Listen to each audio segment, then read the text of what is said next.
All right, and I'm just going to ask a survey question. And in the meanwhile, Aryan will just give you very basic information about what diabetes is. I'm sure people know, but from a medical point of view, from a clinical point of view, what is diabetes?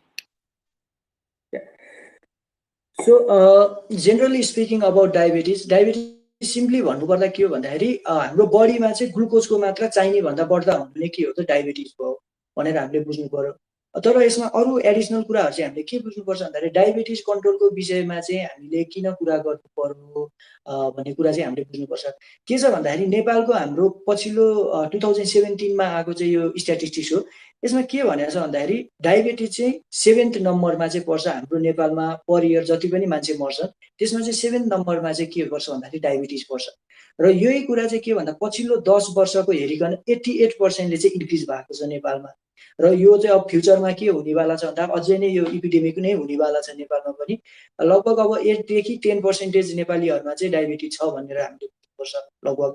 अनि diabetes लागिसकेपछि के हुन्छ भने धेरै किसिमको कम्प्लिकेसनहरु चाहिँ मान्छेमा हुन्छ, जस्तो मुटु रोग हुन सक्ने भयो, स्ट्रोक हुन सक्ने भयो, किडनी फेलियर, फ्याटी लिभर। अनि यस्तो कारणले गर्दाखेरि चाहिँ लास्टमा चाहिँ डायबिटिज भएको मान्छेहरु चाहिँ के भइदिरा हुन्छ भन्दाखेरि डेथ भइदिरहेको हुन्छ। And Fateh, I am going to talk about the difference between traditional treatment and this low carb treatment. Yeah, so, before we do that, I just wanted to say that diabetes again is a condition that goes back to agriculture. So the first time it was detected was in ancient Egypt, which is 4,000 or 5,000 years ago. It did not. It's a lifestyle disease. It did not happen before agriculture. So this is also something that we have to understand. It's because our bodies, the reason why we have this disease is our bodies did not evolve for this kind of lifestyle. जो insulin हमारा secretion है, it did not evolve for this kind of lifestyle that we have. So that is the reason that we have diabetes. Now please go ahead and tell us about the difference between the two conditions. Yeah. So अब जसरी हामीले बुझ्यौं जस्तो डायबिटिजमा के भयो भन्दा ब्लडमा glucose बढ्ने भयो। तर हामीले अर्को के पनि बुझ्नु पर्ने छ भन्दाखेरि चाहिँ जस्तो ब्लडमा ग्लुकोज किन बढ्छ भन्दाखेरि एकदम सिम्पल तरिकाले भन्दाखेरि चाहिँ कार्बोहाइड्रेट हामीले खायौं भनेदेखि ब्लडमा के हुने भयो ग्लुकोज बढ्ने भयो। र हाम्रो लो कार्ब ट्रिटमेन्टमा चाहिँ के गर्छौं भन्दाखेरि हामी जस्तो कार्बोहाइड्रेट खायो भने ग्लुकोज बढ्ने हो भनेदेखि कार्बोहाइड्रेट खाएन भने त ग्लुकोज बढ्ने भएन नि त। हो सिम्पल यही नै हो तरिका। अब हाम्रो ट्रेडिसनल ट्रिटमेन्टमा चाहिँ के हुन्छ भन्दा कार्बोहाइड्रेट पनि खान दिने अनि त्यसपछि ब्लडमा चाहिँ के गर्छ सुगर स्पाइक हुन्छ अनि मेडिकेसन खाएर त्यसलाई घटाउने हुन्छ। हामीले चाहिँ के गर्ने भयो भन्दा कार्बोहाइड्रेट खान नदिएपछि त ब्लडमा ग्लुकोज पनि बढ्ने भएन र मेडिकेसन पनि चाहिँ खानुपर्ने हुँदैन। यहाँनिर मैले क्वेसन देखिरहेको छु, म यो एन्सर दिइहाल्छु। जस्तो स्न्याकिङमा चाहिँ र भेजिटेबल र फ्रुट्स खान मिल्छ होला नि भनेर भन्नुभएको छ। स्न्याकिङमा हामीले र फ्रुट्स र भेजिटेबल चाहिँ बेस्ट भयो, तर फ्रुट्सहरु चाहिँ म रिकमेन्ड गर्दिनँ। किनभने फ्रुट्समा के हुन्छ भन्दाखेरि क्यालोरी हुन्छ, यसले चाहिँ त्यो इन्टरमिडिएट फास्टिङको जुन बेनिफिट हुन्छ त्यसलाई चाहिँ घटाइदिन्छ। र अहिले पनि मैले भने जस्तो स्टार्टिङ गर्दै हुनुहुन्छ भनेदेखि यु क्यान डु द्याट है, तर बिस्तारै बिस्तारै चाहिँ यो बानीहरु चाहिँ हटाउँदै चाहिँ लानुपर्छ। अब फटको 1 हप्ता 10 दिनसम्म चाहिँ गर्न सकिन्छ। अनि डायबिटिज, ब्लड प्रेसर, थाइरोइड पेसेन्टले कसरी इन्टरमिडिएट फास्टिङ गर्ने भनेर भन्नुभएको छ। जस्तो यो सबै कन्डिसनको लागि जस्तो डायबिटिजको लागि पनि के भयो त भन्दाखेरि इन्टरमिडिएट फास्टिङ एकदमै राम्रो हो। थाइरोइडहरुको लागि भयो, त्यसपछि ब्लड प्रेसरको लागि पनि एकदमै राम्रो। यिनीहरु सबैमा एउटा कमन कुरा चाहिँ के छ भन्दाखेरि ओभरवेट भन्ने कुरा चाहिँ कमन भयो हैन, सबैमा ओभरवेट चाहिँ भइरा हुन्छ। र इन्टरमिडिएट फास्टिङले के गर्ने भयो भन्दाखेरि वेट घटाउनलाई चाहिँ एकदमै मजाले हेल्प गर्छ। त्यही भएर चाहिँ इन्टरमिडिएट फास्टिङ चाहिँ काम लाग्ने भयो। तर हामीले के विचार गर्नुपर्छ भन्दा विशेष गरी डायबिटिजमा चाहिँ इन्टरमिडिएट फास्टिङ त्यसपछि लो कार्ब डाइट गर्दा चाहिँ के भइदिन्छ भन्दाखेरि हाइपोग्लाइसेमियामा जाने चान्सेस चाहिँ हुन सक्छ। त्यही भएर त्यो औषधि चाहिँ म्यानेज गर्नुपर्ने हुन्छ। जस्तो भनौं न अब कार्बोहाइड्रेट खाएको छैन भनेपछि त अथवा चाहिँ फास्टिङमा बसेका छौं भनेपछि त ग्लुकोज त्यतिकै नै कम भइरा हुन्छ नि। त्यही भएर हामीले यस्तो ट्रिटमेन्ट स्टार्ट गर्दा चाहिँ के गर्दिन्छौं भन्दाखेरि औषधिको डोजेजहरु चाहिँ अगाडि नै चाहिँ मिलाएको हुन्छ। यसरी चाहिँ हामीले चाहिँ कन्ट्रोल गरिरहेको हुन्छौं यो लो कार्ब डाइटबाट चाहिँ।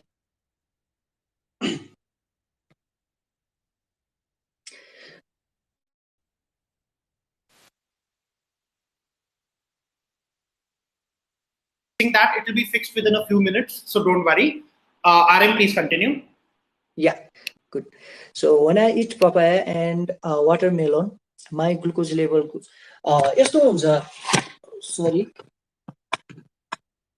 यस्तो हुन्छ, हामीले यसमा बुझ्नुपर्ने कुरा के छ भन्दाखेरि जस्तो पपाया र वाटरमेलन खाँदाखेरि चाहिँ ग्लुकोज लेभल बढ्छ भन्नुभएको छ नि, हामीले त्यही कुरा गरे। जस्तो के छ भन्दाखेरि पपाया भयो, त्यसपछि वाटरमेलन भयो, यिनीहरूको हुन त अब के छ भन्दा वाटरमेलनको ग्लाइसेमिक लोड एकदमै कम हुन्छ।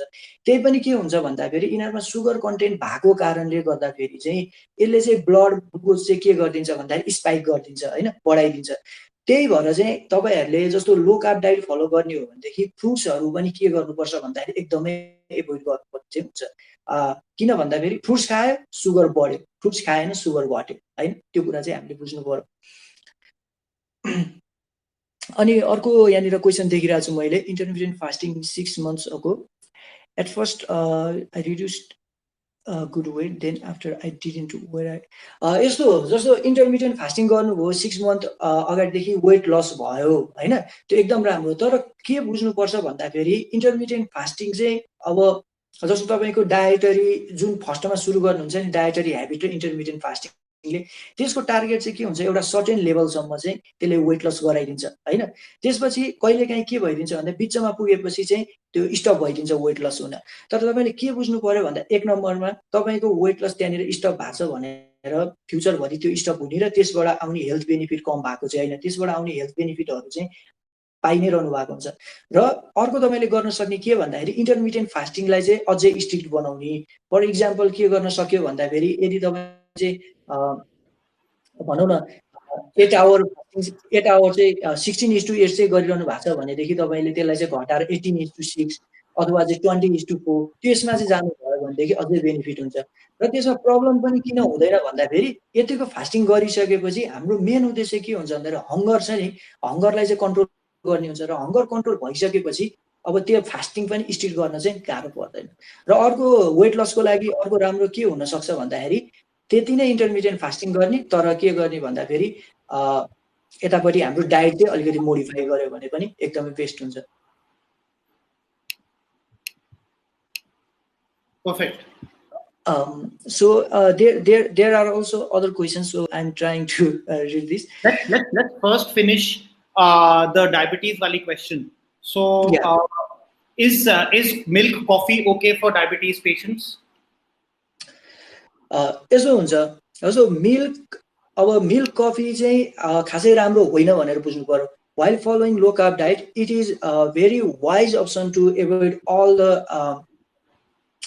the food and drinks which have this simple sugar. So मिल्कमा पनि के हुन्छ भन्दाखेरि ल्याक्टोज हुन्छ र त्यो ल्याक्टोजले पनि के गरिदिन्छ भन्दाखेरि क्विक चाहिँ हाम्रो ब्लड ग्लुकोज लेभल चाहिँ बढाइदिन्छ। त्यही भएर milk is not good. And another question is, and also I'm doing physical exercise. जस्तो फिजिकल एक्सर्साइजहरूले पनि मजाले हेल्प गर्ने भयो। वेट लसको लागि चाहिँ मेरो प्रिफरेन्स चाहिँ कस्तो छ भन्दाखेरि जस्तो यो हाई इन्टेन्सिटी इन्टरभल ट्रेनिङ भन्छ, यो चाहिँ वेट लसको लागि एकदमै राम्रो हुन्छ। त्यही भएर तपाईँ चाहिँ वेट लसको लागि चाहिँ फास्टिङ गर्दै हुनुहुन्छ, वेट लसको लागि चाहिँ लो कार्ब डाइट फलो गर्दै हुनुहुन्छ भनेदेखि त्यसमा चाहिँ के गर्नु भन्दाखेरि हाई इन्टेन्सिटी इन्टरभल ट्रेनिङ तपाईँहरूले युट्युबमा हाल्नुभयो भने देख्नुहुन्छ, त्यो फलो गर्नु भने टाइम पनि एकदमै कम, तर त्यसबाट चाहिँ हुने बेनिफिट पनि एकदमै धेरै चाहिँ हुन्छ।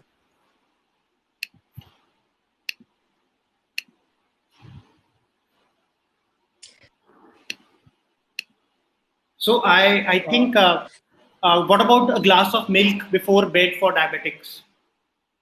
Yeah. यो पनि के हुन्छ भन्दाखेरि राम्रो चाहिँ होइन भनेर बुझ्नु पर्यो। जस्तो के छ भन्दा डायबेटिक पेसेन्टहरूले चाहिँ याद के गर्नुभयो होला भन्दाखेरि in the morning they have increase level of blood glucose level, जो चाहिँ हाम्रो नेचुरल फेनोमेनन नै हो। त्यही भएको हुनाले जस्तो हामीले त्यही माथि सुत्नुभन्दा अगाडि चाहिँ मिल्क खायो भनेदेखि त्यसले झन् बिहानमा भएको हाम्रो फास्टिङ ग्लुकोज लेभल हुन्छ त्यसलाई झन् बढाइदिन्छ। त्यही भएर it is always better to consume milk while you are having dinner. डिनरसँगै बरु तपाईँले मिल्क खान सक्नुहुन्छ, तर बेड टाइममा चाहिँ गर्नु चाहिँ राम्रो होइन।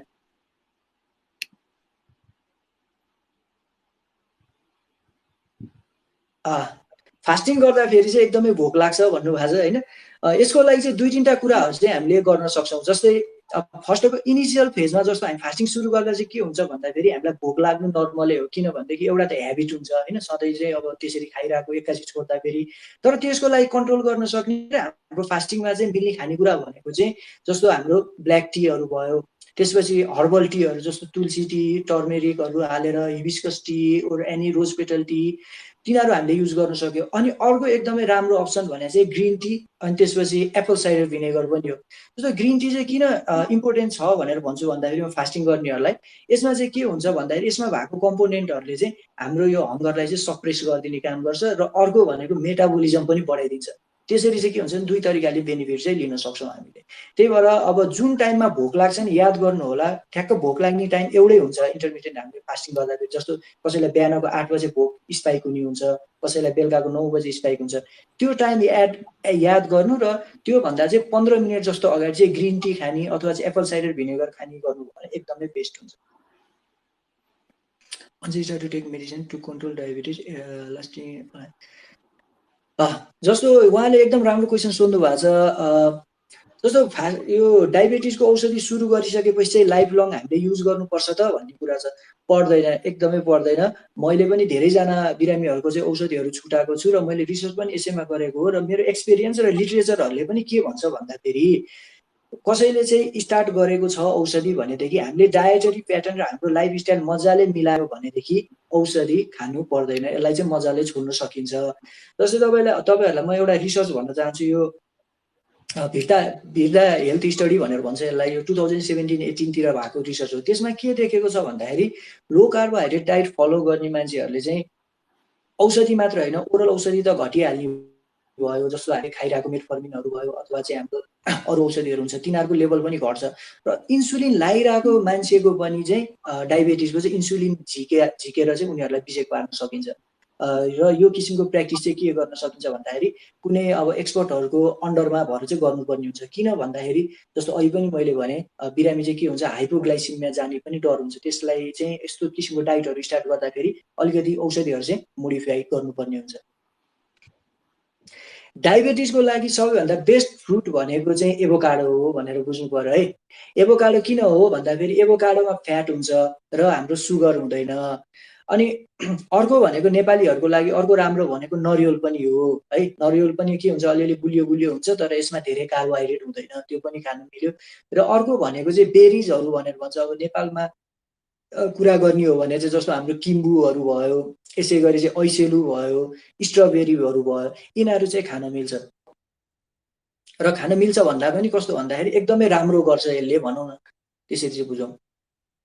लो कार्ब डाइटमा के पर्छ भनेर भन्नुभएको छ उहाँले। जस्तो लो कार्ब डाइट चाहिँ हामीले धेरै तरिकाले गर्न सक्छौँ। एउटा चाहिँ एकदमै स्ट्रिक्ट भएर गर्न सक्ने भयो जसलाई चाहिँ हामी किटो डाइट भन्छौँ।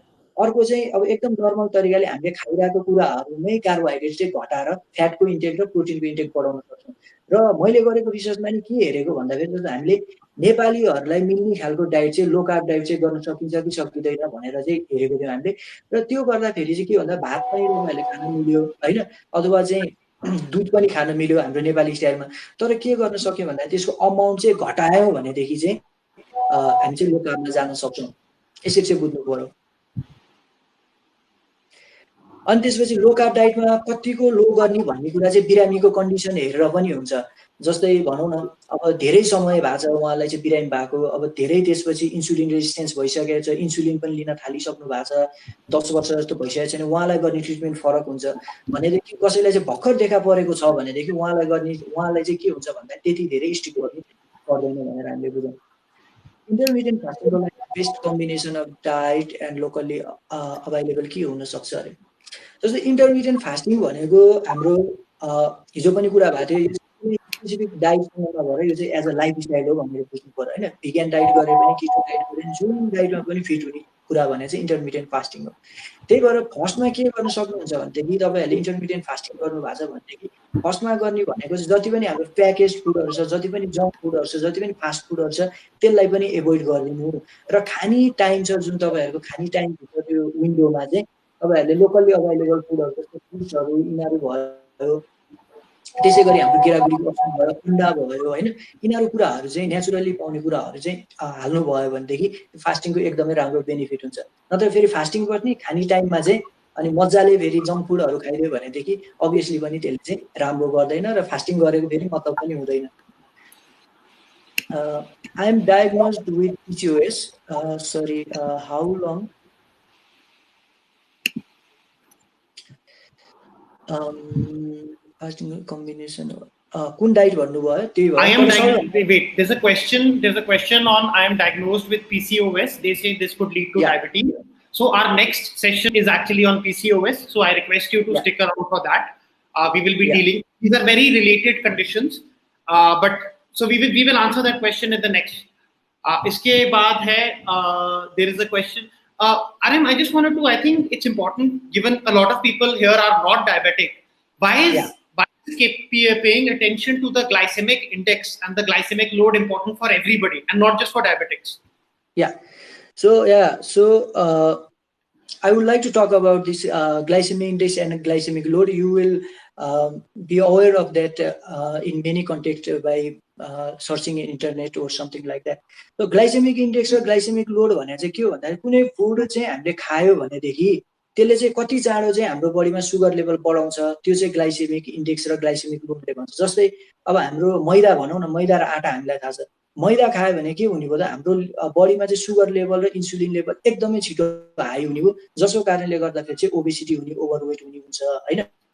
अनि जस्तो हाम्रो चाहिँ लो ग्लाइसेमिक लोड ग्लाइसेमिक इन्डेक्स भएको फुडहरू भनेको चाहिँ हाम्रो तरकारीहरू भयो, मासुहरू भयो, फ्याट सोर्सेसहरू भयो हैन, अन्डाहरू भयो। यिनीहरूले चाहिँ के गर्छ भन्दाखेरि हाम्रो बडीमा चाहिँ सुगर लेभल बढाइदिँदैन। त्यही भएर चाहिँ हामीले यो लो कार्ब डाइटमा चाहिँ के गर्छ भन्दा यस्ता खानेकुराहरू चाहिँ प्रमोट गर्ने र जुन सुगर बढाउने खानेकुराहरू भयो जस्तो मैदाहरू भयो, अन्न भयो, यस्तो कुराहरूलाई चाहिँ एकदमै हामी कम गर्छौँ। Is biscuit sugar free okay for diabetes? What about the chura and almond or peanut or snacks? I think RM आप लेबल रीड करना आप सबको बता दो क्योंकि शुगर फ्री बोलते हैं बट होते नहीं है। मतलब आप why don't you tell people about how to read labels and what sugar free things are good and not good? यो अब के को बारेमा कुरा गर्नु भन्दा सुगर फ्री बिस्कुटहरू चाहिँ राम्रो हो भन्ने हुन्छ नि डायबिटिजलाई, यो चाहिँ यसको बारेमा कुरा गरौँ। जस्तो हामीले के बुझ्नुपर्छ भन्दाखेरि अघि पनि भन्यौ जस्तो ब्लडमा ग्लुकोज बढाउने कुराहरू भनेको चाहिँ के हो त चिनी हो, त्यसै गरी के हो त भन्दाखेरि अन्न पनि हो, विशेष गरी चाहिँ मैदाहरू। र यसरी बिस्कुटहरू बनाउँदा चाहिँ के को कारण केले बनाएको हुन्छ भन्दाखेरि मैदाहरूले बनाएको हुन्छ र उनीहरूले सुगर फ्री बिस्कुट भनेको चाहिँ कस्तो भन्दाखेरि त्यहाँनिर एक्स्ट्रा चिनी चाहिँ हालेको छैन भनेर भनेको, त्यो खाँदैमा चाहिँ सुगर लेभल नबढ्ने होइन। त्यही भएर चाहिँ के हुन्छ भन्दाखेरि जस्तो डायबिटिज भएको मान्छेहरूले चाहिँ सुगर फ्री बिस्कुटहरू एकदमै धेरै खाइरहन्छ, जस्तो बिहान उठ्ने बित्तिकै खाइरहन्छ, अनि त्यसले गर्दा झन् उनीहरूको सुगर कन्डिसनहरू चाहिँ एकदमै बिग्रिरहन्छ। त्यस्तै अर्को इक्जाम्पल म दिन चाहन्छु यो रोटीको केसमा पनि। अब डायबिटिज भएको मान्छेहरूलाई चाहिँ रोटी एकदमै राम्रो हो भन्ने कुरा भइरहन्छ नि त। अनि त्यसमा पनि के बुझ्नुपर्छ भन्दाखेरि मान्छेले चाहिँ रोटी एकदम राम्रो हो भनेर अब एकदमै धेरै रोटी खाइदिन्छ क्या, जस्तो 7वटा 8वटा खाइरहन्छ। अब त्यसमा पनि के हुन्छ भन्दाखेरि कार्बोहाइड्रेट नै हुन्छ र त्यसले पनि के हुन्छ भन्दाखेरि ब्लड सुगर लेभल बढाउने नै हो, त्यसले पनि हानि नै गर्छ। त्यसलाई पनि हामीले कन्ट्रोल गर्न चाहिँ एकदमै जरुरी छ भनेर चाहिँ बुझ्नु पर्यो। एन्ड पिसिओएस को बारेमा नि मैले अलिकति कुरा गर्न चाहे। जस्तो पिसिओएस पनि के हो त भन्दाखेरि लगभग यो डायबिटिज जस्तै खालको नै सिम्पटम हुन्छ, इन्सुलिन रेजिस्टेन्स नै हुन्छ हैन। त्यो भएको कारणले गर्दाखेरि पिसिओएस भएकोमा नि डायबिटिज हुन सक्ने चान्सेस, त्यसपछि हार्ट डिजिजहरू हुन सक्ने चान्सेस, जस्तो ट्राइग्लिसराइडहरू बढ्ने हैन, एसडिएल लेभलहरू कम हुने, एलडिएल लेभल बढ्ने, यो चान्सेसहरू पनि एकदमै हुन्छ। 16 hour fasting what can be 16 hour fasting, त्यही त फास्टिङ बसेको छ भनेदेखि त्यहाँनिर तपाईँहरूले डिफ्रेन्ट भेराइटी डाइट खान सक्नुहुन्छ।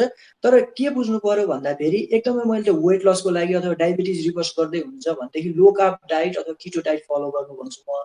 अनि त्यो बाहेक चाहिँ अब होइन म चाहिँ नर्मली यतिकै फास्टिङको बेनिफिट लिनलाई गरिरहेको छु भनेदेखि तपाईँहरूले एक नम्बरमा गर्नु भने processed package junk food fast food चाहिँ हटाएर जति पनि नेचुरल खानेकुराहरू छ, जस्तो के भयो भने अघि पनि कुरा भयो जस्तो गेडागुडीहरू भयो, अनि त्यसपछि हाम्रो चाहिँ फ्रुट्सहरू भयो, त्यसपछि चाहिँ हाम्रो मासुहरू भयो, अन्डाहरू भयो, यिनीहरू कुराहरू चाहिँ खान सकिन्छ। I think there's a question. Saraswati ma'am has a question. If diabetics once start to take medicine to control diabetics, is it going to last? Do we have to, will diabetes last till the lifetime, till the end of the life? What is the right way to get rid of it? अघि पनि मैले कुरा गरेको थिएँ यसैको बारेमा। जस्तो medication कसैले स्टार्ट गरेछ भनेदेखि मेडिकेसन लङ लास्टिङ खानु पर्दैन, एकदमै सिम्पल छ क्या। जस्तो के बुझ्नु पर्यो भन्दाखेरि हामीले हाम्रो बडीमा चाहिँ ब्लड ग्लुकोज बढ्ने भनेको एउटा मेकानिजम चाहिँ र एकदमै ठुलो मेकानिजम भनेकै के हो भन्दाखेरि डायटरी कार्बोहाइड्रेट खायो भनेदेखि हामीले जस्तो डाइजेसन भन्छौँ, मेटाबोलिजम भन्छौँ, त्यसमा के हुन्छ भन्दा त्यो कार्बोहाइड्रेट टुक्रिएर बन्ने कुरा भने चाहिँ ग्लुकोज हो। जस्तो भात खाए पनि, चिनी खाए पनि, त्यसै गरी चाहिँ भनौँ न दाल खाए पनि, यिनीहरू सबै कुरा चाहिँ हाम्रो बडीमा के हुन्छ चिनीको मात्रा बढाइदिन्छ। र त्यो कुरा बढ्न नदिने खालको डाइट हामीले फलो गऱ्यौँ भनेदेखि, जस्तो हामीले हाम्रो बडीमा चाहिँ सुगर बढ्नै नदिने खालको खानेकुराहरू खायौँ, जस्तो हामीले यिनीहरू भातहरू यिनीहरू चाहिँ एकदमै कम गरेर चाहिँ भनौँ न माछा मासुहरू भयो, अन्डाहरू खायो जसले चाहिँ सुगर बढाउँदैन, त्यो खायो भनेदेखि हामीले औषधि मजाले झिक्न सक्छौँ। र औषधि स्टार्ट गर्नुको एउटा बेफाइदा चाहिँ के छ भन्दाखेरि औषधि चाहिँ बढाइ गर्छ यदि हामीले डाइट चाहिँ मेन्टेन गरेनौँ भनेदेखि। जस्तो 500 mgबाट मेटफर्मिनबाट सुरु भयो भनेदेखि 1000 mg once a day, twice a day यसरी चाहिँ एडिसन हुँदै आउँछ। यो कुरा चाहिँ हामीले बुझ्नुपर्छ। रोटी र भातमा कुन चाहिँ राम्रो भनेर भन्नुभएको छ होइन। अनि त्यसपछि एनिमल घी र मस्टर्ड ओइलमा फर्स्टमा म रोटी र भातको कुरा गर्छु। जस्तो रोटी र भातको कुरा गर्ने भने दुईटैले के गरिदिन्छ भन्दाखेरि सुगर बढाइदिन्छ भन्ने कुरा चाहिँ हामीले फर्स्टमा बुझ्नु पर्यो। अब के भइदिन्छ भन्दाखेरि रोटीले तर के हुन्छ अलिकति कम बढाउँछ, भातले अलिकति बढी बढाउँछ। र हाम्रो कल्चर हेर्ने हो भनेदेखि नि भात चाहिँ हाम्रो एकदमै बिग्रेको छ, अहिले पोलिस राइस धेरै खान्छौँ। तर रोटी चाहिँ अहिलेसम्म हामी के हुन्छ घरमा पकाउनु चाहिँ मैदाको खाँदैनौँ, आटाकै खान्छौँ। त्यो भएको हिसाबले चाहिँ के गर्नु भन्दाखेरि अलिकति भातभन्दा रोटी राम्रो हो। तर डायबिटिजले चाहिँ रोटी राम्रो भनेर मैले धेरै पेसेन्टहरूमा देखेको हुन्छ, एकदमै धेरै खाइरहनु हुन्छ, त्यो चाहिँ राम्रो होइन। रोटी खाए पनि त्यसलाई चाहिँ कन्ट्रोल गर्नुपर्छ, नत्र त्यसले पनि डायबिटिज बिगारिदिन्छ भनेर चाहिँ बुझ्नु पर्यो। अनि यहाँ अर्को क्वेसन छ जस्तो मस्टर्ड ओइल र एनिमल घीमा कुन राम्रो भनेर। दुईटै म चाहिँ लगभग एकदम राम्रो भनेर भन्छु। तर एकदमै डिटेलमा कम्पेरिजन गर्ने हो भने चाहिँ घी एकदमै राम्रो हुन्छ हाम्रो कुकिङ पर्पजको लागि होइन, मस्टर्ड ओइल भन्दा। तर हाम्रो अरू ओइलहरू चाहिँ जति पनि सनफ्लावर ओइल भयो, सोयाबिन ओइलहरू भयो, यो भन्दा चाहिँ हाम्रो लोकल्ली अभाइलेबल मस्टर्ड ओइल छ त्यो चाहिँ एकदमै बेटर हो। किन भन्दाखेरि यसको चाहिँ यो स्मोकिङ पोइन्ट भनेर भन्छौँ कि हामी, जस्तो तताउँदाखेरि हामीले तरकारी पकाउँदाखेरि चाहिँ त्यो कराईहरूबाट त्यो तेलबाट धुवा निक्लिरहेको हुन्छ नि, त्यो चाहिँ एकदमै नराम्रो हो क्या। अनि त्यो कुरा चाहिँ के भयो त मस्टर्ड ओइल एनिमल घीमा चाहिँ एकदमै कम हुन्छ। त्यो कारणले गर्दाखेरि चाहिँ हामीले युज गर्न सक्छौँ। तर मस्टर्ड ओइल युज गर्दा अथवा एनिमल घी युज गर्दा विचार गर्नु पर्यो के भन्दाखेरि यिनीहरू चाहिँ रिफाइन गरेको आर्टिफिसियल भन्दा पनि बढी चाहिँ नेचुरल हुनु पर्यो। सुगर फ्री क्याप्सुल भन्नुभयो, सुगर फ्री क्याप्सुल भनेर उहाँले चाहिँ उसलाई भन्नुभएको होला सायद, यो सुगर फ्री हुन्छ नि चियाहरूमा हालेर खाने त्यसलाई भन्नुभएको होला।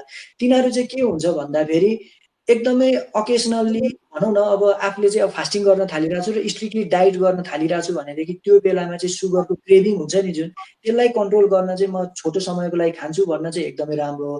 तर लङ टाइमसम्म यो युज गर्यो भने चाहिँ फेरि यसले के गरिदिन्छ हेल्थमा नराम्रो चाहिँ गरिदिन्छ। मान्छेहरूले धेरै खान थाल्छ, त्यसपछि इन्सुलिन रेजिस्टेन्स जुन आफैमा चाहिँ टाइप 2 डायबिटिज हो, यिनीहरू कुराहरू पनि चाहिँ बढाइदिन्छ भन्ने चाहिँ अहिले रिसर्चहरू आइसकेको छ है। एउटा मान्छेले हाई र लो सुगर लेभलको मेडिसिन खानुपर्ने कन्डिसन आउन सक्छ कि नै? लो यस्तो हुन्छ, जस्तो के बुझ्नु पर्यो भन्दाखेरि जहिले पनि जस्तो हाइपोग्लाइसेमिया अथवा लो सुगर लेभलमा जान्छ नि मान्छे, त्यो भनेको चाहिँ के हो भन्दाखेरि औषधिको कारणले गर्दाखेरि हुन्छ क्या। त्यो चाहिँ जस्तो डाइटमा तपाईँले कार्बोहाइड्रेटको मात्रा कम खानु भने ब्लडमा सुगरको मात्रा नै कम हुन्छ। त्यही बेलामा चाहिँ सुगर घटाउने औषधि खाइदियो भने चाहिँ के हुन्थ्यो त ब्लडको ग्लुकोज लेभल झन् घट्ने भयो। त्यही भएर के मैले अघिदेखि भनिरहेको छु भन्दाखेरि जस्तो हामीले लो कार्बोहाइड्रेट डाइट इन्टरमिडिएन्ट फास्टिङ चाहिँ कुनै डायबिटिज पेसेन्टमा चाहिँ गरिरहेछौँ भनेदेखि उहाँहरूले कस्तो किसिमको मेडिकेसनहरू लिइरहनु भएको छ हामीले हेर्नुपर्ने हुन्छ। र अनि त्यसलाई चाहिँ के गरिदिन्छौँ भनेदेखि हामी घटाइदिन्छौँ, सुरुमै चाहिँ घटाउनुपर्छ त्यसलाई, नत्र भने चाहिँ हाइपोग्लाइसिममा जान सक्ने चाहिँ चान्सेस हुन्छ। चिउरा दालमोट पिनट फर स्न्याक्स डे, दालमोट राम्रो भएन होइन, दालमोट एकदमै राम्रो भएन। किन राम्रो भएन भन्दाखेरि एउटा यो चाहिँ मैदाबाट बनाएको हुन्छ र मैले अस्ति एउटा दालमोटमा हेरि पनि राखेको थिएँ, त्यो दालमोट हुन्छ त्यो मैदाबाट बनाएको, तर त्यहाँनिर के लेखिरहेको हुन्छ भन्दा पोट्याटो लेखिरहेको हुन्छ क्या, आलुको भेराइटी, आलु चिप्स, आलु निम्की यस्तो लेखिरहेको हुन्छ, जुन चाहिँ एकदमै गलत हो, त्यो मिस रिप्रेजेन्टेसन भयो होइन। सबैभन्दा बेस्ट यो चिउरा दालमोट र पिनटमा चाहिँ के हुन्छ भन्दा सबैभन्दा बेस्ट चाहिँ बदाम नै हो भनेर बुझ्नु पर्यो। र बदामलाई धेरै तरिकाले खान पनि सकिन्छ, जस्तै के गर्न सक्यो भन्दाखेरि बदामलाई चाहिँ साँधेर खान सकिन्छ क्या, सबैभन्दा बेस्ट। र मलाई पनि एकदमै मनपर्ने बदाम भयो, प्याजहरू हाल्ने, टमाटरहरू हाल्ने, कागतीहरू हाल्ने, मजाले यसलाई साँधेर खायो भनेदेखि खान पनि मिठो हुन्छ र एकदमै प्र्याक्टिकल पनि हुन्छ। Starts from the rice is it good for diabetes? जस्तो यो क्वेसन पनि एकदमै धेरै आउने क्वेसन हो है। जस्तो भातको चाहिँ त्यो हामी माड निकाल्छौँ अथवा धेरै पखालेर खाइरहेको हुन्छ डायबिटिजहरूले, त्यसले चाहिँ के हुन्छ भन्दाखेरि एकदमै त्यसले चाहिँ त्यो चामल भएको कार्बोहाइड्रेट घटाउने भयो, तर एकदमै थोरै घटाउँछ, त्यस्तो धेरै फरक पर्दैन है। त्यही भएर चाहिँ भात बढी पखालेर चाहिँ धेरै खान मिल्ने चाहिँ हुँदैन। यो कुरा चाहिँ विचार गर्नु पर्यो। धेरै डायबिटिज भएको मान्छेहरूले मिस्टेक पनि गरिरहेको हुन्छ यस्तो, र त्यो चाहिँ राम्रो होइन। ओभरअल भातै घटाउने भनेर चाहिँ बुझ्नु पर्यो। त्यो भयो। ब्राउन ब्रेड ओके भन्नुभएको छ। जस्तो ब्राउन ब्रेडको बारेमा चाहिँ अलिकति बुझ्नुपर्ने कुरा के छ भन्दाखेरि यदि होलबाट बनेको छ भनेर, जस्तो भनौँ न होल विटबाट बनेको छ अथवा चाहिँ त्यहाँनिर चाहिँ के हुन्छ भन्दाखेरि मैदाहरू एड गरिएको छैन भने त्यस्तो किसिमको क्वालिटीको ब्रेड छ भनेदेखि it is better than white bread भनेर बुझ्नु पर्यो होइन। अब यो चाहिँ जस्तो इन्टरमिडिएट फास्टिङ गर्दाको कन्टेक्स्ट हो कि लो कार्बोहाइड्रेट फलो गर्दाको कन्टेक्स्ट हो कि त्यो पनि हामीले विचार गर्नुपर्छ। तर ओभरअल भन्दाखेरि चाहिँ व्हाइट ब्रेड भन्दा ब्राउन ब्रेड राम्रो हो। What are the alternative for vegetarian? भेजिटेरियनहरूको लागि पनि धेरै कुराहरू खान सकिन्छ। जस्तो प्रोटिन सोर्सको लागि भयो, गेडागुडीहरू एकदमै बेस्ट अप्सन हो भेजिटेरियनहरूको लागि है। अनि त्यसपछि पनिरहरू भयो, टोफु भयो। अनि अब जस्तो नेपालमा चाहिँ भेजिटेरियन हुन्छ, भिगानहरू त्यति हुँदैन। अब हुन त राइजमा भइरहेछ यो कुरा पनि, तर भेजिटेरियन भइसकेपछि के भयो भन्दा घिउहरू भयो, यिनीहरू चाहिँ मजाले खान मिल्छ नि त। अनि जस्तो एमसिटी ओइलहरू भयो, यिनीहरू खान मिल्छ। त्यो कारणले गर्दाखेरि भेजिटेरियनहरूलाई पनि त्यति गाह्रो चाहिँ हुँदैन भनेर हामीले बुझ्नु पर्यो। बेली फ्याट कसरी घटाउन सकिन्छ भनेर भन्नुभएको छ। सबैभन्दा बेस्ट भनेको वेट लसको लागि र तपाईँलाई चाहिँ एकदम सर्ट टर्ममा घटाउन मन छ भनेदेखि र लङ लास्टिङ रिजल्ट पनि ल्याउन मन छ भनेदेखि इन्टरमिडिएट फास्टिङ, त्यसपछि किटो डाइट, यो दुईटा तपाईँले कम्बाइन गर्नुभयो भनेदेखि तपाईँले एकदमै राम्रो रिजल्ट पाउनुहुन्छ भनेर। वाट इज किटो डाइट एन्ड इन्टरमिडिएट फास्टिङ भन्नुभएको छ। ल म फेरि भन्दै, किटो डाइट भनेको चाहिँ एकदमै लो कार्बोहाइड्रेट हाई फ्याट डाइट भयो। यसमा चाहिँ के हुन्छ, प्रायः जस्तो अन्न गेडागुडीहरू चाहिँ एकदमै कम गर्ने, मेन त अन्न भनौँ न, अन्न र चिनी एकदमै कम गर्ने, लगभग 0 जस्तो। त्यो बाहेक चाहिँ के हुन्छ भन्दाखेरि फ्याटको मात्रा चाहिँ बढाउने। अब यसमा अन्डाहरू भयो, घिउहरू भयो, यिनीहरू चाहिँ खान मिल्छ। र इन्टरमिडिएट फास्टिङ भनेको हाम्रो 24 घन्टाको पिरियडमा, अब हुन त डिफ्रेन्ट तरिकाको फास्टिङ हुन्छ, तर एकदम कमनली युज हुने इन्टरमिडिएट फास्टिङ भनेको 24 घन्टाको पिरियडमा धेरै टाइम चाहिँ नखाने, थोरै टाइम चाहिँ खाने। भनौँ न लगभग 16 घन्टा म खान्न फास्टिङ बस्छु भन्ने, अनि 8 घन्टा मात्र खाने, त्यो भयो। पाराबोइल्ड राइस भन्नुभएको छ होइन। उसिनेको चामल एकदमै फेमस छ नेपालमा। उसिनेको चामलको के छ, ग्लाइसेमिक इन्डेक्स चाहिँ हाम्रो नर्मल भातको भन्दा कम छ होइन। हाम्रो जुन व्हाइट राइस खान्छौँ नि त्यो त मैदा नै भइहाल्यो। पाराबोइल्ड राइसमा चाहिँ ग्लाइसेमिक इन्डेक्स कम छ। त्यो भनेको कस्तो भन्दाखेरि त्यो खाँदाखेरि त्यसले चाहिँ ब्लड ग्लुकोज राइज एकदमै बिस्तारै गर्छ र थोरै गर्छ भन्ने कुरा हो। त्यही भएर पाराबोइल्ड राइस चाहिँ राम्रो अप्सन हो यतापट्टि व्हाइट राइसको भन्दा चाहिँ। तर के गर्नु पर्यो भन्दा तपाईँहरूले यो चाहिँ क्वालिटी चाहिँ चेक गर्नुपर्ने हुन्छ है। अझ फेरि जुनमा पनि पाराबोइल्ड राइस भनेर भनिरहेको हुन्छ, अनि त्यो भएर हामीले जुन अब्जेक्टिभको लागि खान लागेको त्यो फेरि मिट नहुन पनि सक्छ। यहाँ ग्लाइसेमिक इन्डेक्सकै कुरा गर्नुभएको छ फेरि। ग्लाइसेमिक इन्डेक्सको कुरा गर्दाखेरि चाहिँ कुनै फुडहरूले चाहिँ के गरिदिन्छ भने हाम्रो बडीमा चाहिँ हट्टै के हुन्छ, सुगर लेभल बढाइदिने हुन्छ। त्यस्तो फुडलाई चाहिँ अलिक ग्लाइसेमिक इन्डेक्स हाई भएको कुरा भन्नु। त्यही भएर डायबिटिज भएकोमा चाहिँ यो राम्रो मानिँदैन। तर के पनि ग्लाइसेमिक इन्डेक्स र ग्लाइसेमिक लोडै मात्र सबै कुरा हो भनेर बुझ्नु हुँदैन है। जस्तो भातको भन्दा हाम्रो नर्मल त्यो चिनी हुन्छ नि, त्यसको ग्लाइसेमिक इन्डेक्स कम छ क्या। लगभग यता भातको 75 जस्तो छ, यतापट्टि 65 जस्तो छ। त्यो भएर चाहिँ ग्लाइसेमिक इन्डेक्स चिनीको कम छ भन्ने बित्तिकै फेरि चिनी खान चाहिँ मिलेन। यसको अरू बाटोहरू पनि हुन्छ। तर सिम्पल तरिकाले बुझ्दा के भयो भन्दा ग्लाइसेमिक इन्डेक्स हाई, जति रिफाइन्ड छ फुडहरू त्यति नै के हुन्छ, ग्लाइसेमिक इन्डेक्सहरू हाई हुन्छ। जस्तो के भयो भने बेसन भन्दा चनाको ग्लाइसेमिक इन्डेक्स कम हुन्छ, चनाको भन्दा बेसनको चाहिँ बढी हुने भयो। अब आटामा के हुन्छ भन्दाखेरि त्यसमा चाहिँ बोक्राहरू नि हुन्छ नि त, फाइबरहरू, त्यो कारणले गर्दा त्यसको ग्लाइसेमिक इन्डेक्स कम हुन्छ। यतापट्टि हाम्रो मैदामा जुनमा चाहिँ के हुन्छ, फाइबरहरू केही पनि हुँदैन, त्यसको चाहिँ ग्लाइसेमिक इन्डेक्स हाई हुन्छ। Okay, guys, we are coming to the end of this session now. I think it's 4:30. So again, guys, RM, अपने आप RM एक बार details आप chat में डाल दो, so that anybody wants to reach out to you, he can do that. Also, guys, अगर RM के साथ अगर personally बहुत सारे questions the, I'm sure you understand that we couldn't have answered all of them. So in case we missed out your other questions, there's a Facebook group जिसका link मैंने join किया हुआ है, link मैंने यहाँ post किया हुआ है. It's called Diet and Exercise Back to Our Roots. That's the name of the group. RM is a part of that group. So are all the other presenters that will be a part of it. Okay. Now our next session is on PCOS, and I'm just going to RM. You can answer one or two more questions until I bring Aditi in. Yeah. Okay. Right? Okay. So यहाँनिर अर्को पनि question छ, अघि पनि insulin चाहिँ लगाइरहेको छु भनेदेखि इन्सुलिन छुटाउन सकिन्छ कि सकिँदैन भन्नुभयो. एकदमै सकिन्छ. जस्तो इन्सुलिन चाहिँ के हो भन्दाखेरि जस्तो हामीले एकदमै लो कार्ब डाइट र इन्टरमिडिएन्ट फास्टिङ एकदमै टाइट तरिकाले गऱ्यौँ भनेदेखि मान्छे हेरी जस्तो इन्टरमिडिएन्ट फास्टिङ र किटो डाइट गरेकै लगभग 1-2 दिनमै तपाईँको हाफभन्दा बढी डोज चाहिँ इन्सुलिनको घटाउनै पर्छ र घटिहाल्यो त्यसैमा, र अरू औषधिहरूको डोजहरू घटिहाल्छ. तर कम्प्लिटली हटाउनको लागि चाहिँ लगभग तपाईँको अब कन्डिसन हेरी कति लामो समय भयो त्यो हेरिकन लगभग भनौँ न विदिन तपाईँको 1 महिनादेखि लिएर 2 महिनामा कम्प्लिटली इन्सुलिन चाहिँ हटाउन सकिन्छ. इन्टरमिडिएन्ट फास्टिङमा डाइट कन्ट्रोल गर्नुपर्छ कि पर्दैन भन्नुभएको छ. एकदमै कमन क्वेसन हो. जस्तो इन्टरमिडिएन्ट फास्टिङ गर्यो हामीले यसको बेनिफिटहरू पाइहाल्छौँ. तर के हुन्छ भन्दाखेरि त्यो इन्टरमिडिएन्ट फास्टिङ गर्दा पनि सकेसम्म तपाईँले डाइट मिलाउनु भयो भनेदेखि एकदमै राम्रो रिजल्ट आउँछ भनेर चाहिँ बुझ्नुपर्छ. जस्तो इन्टरमिडिएन्ट फास्टिङ गर अब वेट लसको लागि हो भनेदेखि है, वेट लसको लागि इन्टरमिडिएन्ट फास्टिङ गरिरहेछौँ भनेदेखि अब के बुझ्नु पर्यो भन्दाखेरि अब त्यो खाने पिरियडमा चाहिँ एकदमै अनहेल्दी कुरा र एकदमै क्यालोरी बढी भएको कुरा, एकदमै रिफाइन कुरा, फास्टफुड कुराहरू चाहिँ बढी खानुभयो भने चाहिँ त्यो चाहिँ राम्रो होइन. तर नर्मल्ली के हुन्छ भन्दाखेरि तपाईँले चाहिँ माछा मासु खाइरहनु भएको छ, अन्डा खाइरहनु भएको छ, फलफुल खाइरहनु भएको छ भनेदेखि त्यसमा अलिअलि धेरै थोरै भएर फरक पर्दैन. तर तपाईँले चाहिँ चाउचाउ बिस्कुटहरू खाइरहनु भएको छ, चाउमिनहरू खाइरहनु भएको छ भनेदेखि चाहिँ त्यसले चाहिँ एकदमै गाह्रो पार्न सक्छ. त्यसले चाहिँ राम्रो बेनिफिट नदिन सक्छ. तर इनिसियलमा त्यसको पनि फेरि राम्रो बेनिफिट चाहिँ पाउनुहुन्छ तपाईँहरूले इन्टरमिडिएन्ट फास्टिङ गर्नुभयो